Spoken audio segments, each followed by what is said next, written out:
To be honest, boxing's never seen nothing like this in the history of boxing. Since it began 250 years ago, it's never seen anything like this. I believe this is going to be great for boxing. I believe we're going to win. He's going to have, after the fight is over, then so be it. I'm already in a no-win situation anyway. To me, it's a win-win. But I'm in a no-win because if I knock him out fast in the first round, they're going to be like, oh man, this wasn't worth it. If I let it go a few rounds and drag it out, they're going to be like, oh man. I've always been in the gym training. I'm boxing professional fighters. Activity is great. I had 15 fights in 1 year when I was younger, and I think activity is great, but I'm prepared. I'm just ready to go. Floyd Mayweather Jr. and Mike Tyson meet face-to-face exchanging strong words as the tension rises between the two boxing icons. Didn't even bring that shit up no more. No, they should bring it up. Okay. They should see the difference from there to now. Gotcha. Me at my worst, to me at the biggest event in the history of events right now. There's never been any bigger than this. So what they have to say about that? What does that say about you if you lose? Well, I'm not going to lose. So I can't even fathom losing. I can't even imagine it. I think he thinks this is going to be a very easy night. It's not going to be an easy night. Floyd Mayweather Jr. stays confident during their intense face-to-face, fully in control, ready to show he still has his skill and fire. On cruise control, go out there, have some fun, and do what I do best. And that's beat Floyd Mayweather. Mike Tyson says he is completely ready for the challenge, training harder than ever and feeling sharp confident he can meet it head on. The fighter's waiting for his money. By the time he gets his money, everybody else took their percentage out already. So you don't know who's who. You get what they give you. You look good. How you feeling physically? Incredible. You've been training? Listen, I was wearing an extra large. It looks like I'm wearing large. Rafael Corderero, Mike Tyson's trainer, says Mike Tyson is in better shape and sharper now than he was in his fight against Roy Jones. Perfect time, perfect place now. Where's Mike? Put everything together. So mentally, physically, we're excited. If the fight was next Saturday, you will be ready for it. So we talk about Roy was 4 years ago.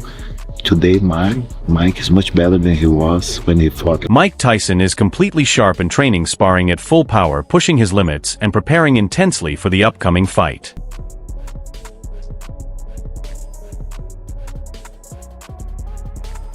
Okay.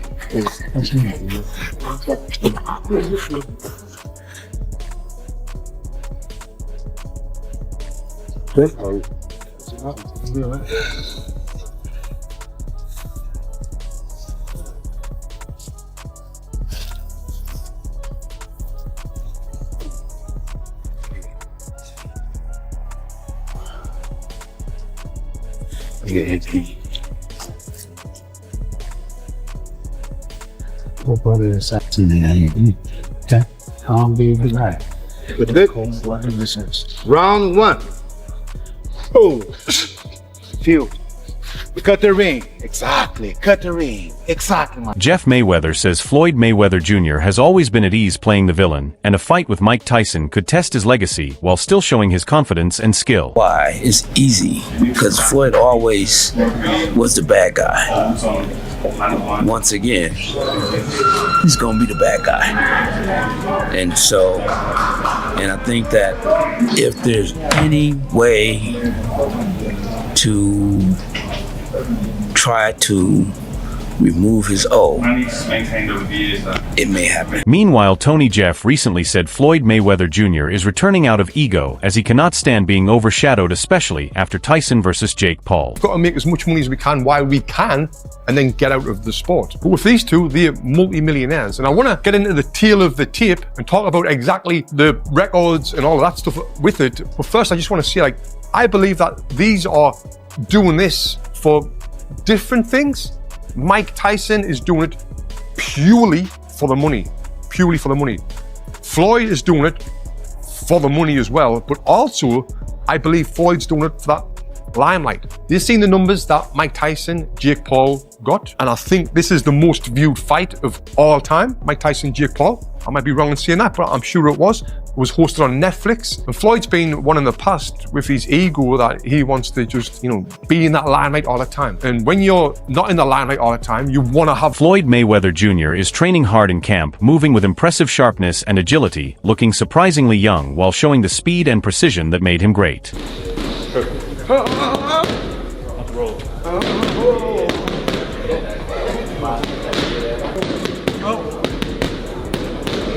Hook right hand. Right hand hook. Again. Hook right hand.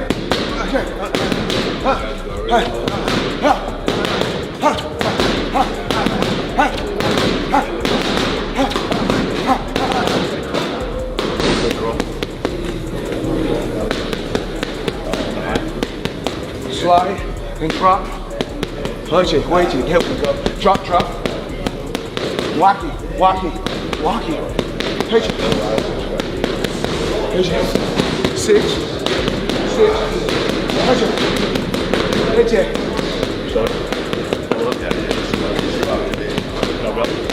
Watch it. I step back like I have my distance. That's why I step. See, I have my distance. Fighters don't know their distance. You gotta know your distance. Floyd hits the heavy bags with force and accuracy, showing his speed technique and intense focus. Pitch it. Pitch it.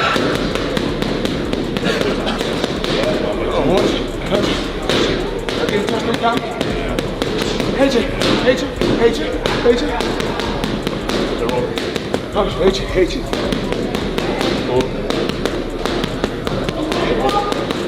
The analyst Henry questions the path boxing is taking as legends come back for exhibition fights. He notes Manny Pacquiao is set to fight Rosalind Pnikov, while Floyd Mayweather Jr. is linked with Mike Tyson. He feels these matches are more about money than sport, and finds it strange and uneasy, especially when older fighters return. The concern about Tyson is even greater after his recent high-profile fight against Jake Paul, which already caused debate. Mayweather's taking on Mike Tyson of all people. That's the most money-motivated thing I've ever heard. It's utterly bizarre. And I don't want to see Mike Tyson anywhere near the ring again, especially after that Jake Paul fiasco. This whole thing's incredibly weird. I don't like it. I'm a proper boxing fan, and these fights to me, this OAP stuff they've got going on when they bring back these old fighters for one more go at each other, it's just not something that I particularly enjoy. Now look, it's going to be on Netflix. It's probably going to be a massive event. I'm probably going to end up covering it because they are two former champions of note, and it is going to go on their professional records. But if you thought the first fight wasn't particularly entertaining, I can't imagine this one's going to be much better. The one thing I will say is that I believe Pacquiao's in better condition than I realized after the effort he put in against Mario Barrios. Adola raises doubts about the reported fight between Floyd Mayweather Jr. and Mike Tyson in Congo. He questions if the event is really happening or quietly falling apart. The very early announcement surprises him with a fight set for September, but revealed in February. The long gap seems too much compared to the usual 3 or 4 month promotion period. This extended timeline hints at either a big global buildup or uncertainty behind the scenes. He also looks at Netflix and its approach of creating spectacle-driven matchups. Has not had a proper fight in such a long time, which you could argue means he won't be as sharp in the ring. But then on the other hand, Pacquiao's had way more fights than Mayweather has, so you could argue he's got less left in the tank. It's difficult to figure out what it means for either guy, and we don't really know which way it's going to go. But I guess if I'm being really honest, as much as I don't love it, there's always going to be a little bit of intrigue there. Kind of don't like myself for it, but I'm just being honest with you guys. And I think if we want to have a real conversation about what this fight represents, is a continued frustration around the truth about the first fight, which was that it came too late and it turned into more and more of a cash grab. This fight embodies that to a whole new level. Even for the broadcaster Netflix, I don't believe they're truly invested in the sport of boxing. They'll take one-off big events that get them more subscribers, that increase their revenue, that increase their subscription base, but they don't really care about the sport. If they did, they'd be putting on a lot more events than just these mega fights that involve, influencers and fighters that are well past them. From crossover concepts to the huge numbers Jake Paul events, the platform aims for mass appeal. Aid admits the formula probably works, even if it seems random. Despite doubts, he is a true fan of Floyd Mayweather Jr., whose love for boxing grew from Mike Tyson's dominance to British stars and back to America. Because of Floyd, he sees Mayweather as a rare talent who mastered both marketing and ring strategy, similar to what Conor McGregor achieved in his own field. We'll also talk about Floyd Mayweather versus Mike Tyson in the Congo. Is that now scrapped? Why are they announcing this several months before the event. I mean, is it a massive build-up? I mean, when you think about it, most fights are announced 3 months, 4 before an event. This one, September. We are in February, people. Like, what is going on? I mean, what are Netflix doing? Netflix are kind of, obviously, they're picking up and putting on really random stuff. Like Ronda Rousey versus Gina Carano. If you are an MMA fan, that fight was supposed to happen way more than a decade ago. Way more than a decade ago. They're doing it now. Will it get big numbers? I guess it kind of will. They've obviously done the Jake Paul stuff. Jake Paul, Mike Tyson. Jake Paul versus AJ. They done massive numbers. Crawford Canelo, a serious fight, and then they're doing... Wade Plemons shares his honest opinion on Floyd Mayweather Jr. returning to the ring, pointing out the conflict between legacy and money. He says watching a boxer of Floyd's level fight again now can feel disappointing to fans, as it seems motivated more by profit than love for the sport. For longtime followers, it creates unease knowing a legendary career could be overshadowed by chasing money instead of sporting achievement. Massive Floyd fan. Like, my journey into boxing, obviously when I was young, it was very much Mike Tyson, but then it went and became a UK thing. The ITV days of, I don't know, Ben Eubank, etc., Michael Watson, and then eventually Joe Calzaghe, Prince Nassim, etc., etc. My reason for going back and watching American boxing is solely down to Floyd. Like, I was obsessed with everything Floyd Mayweather did. I thought he was a genius when it came to marketing and a genius in the ring.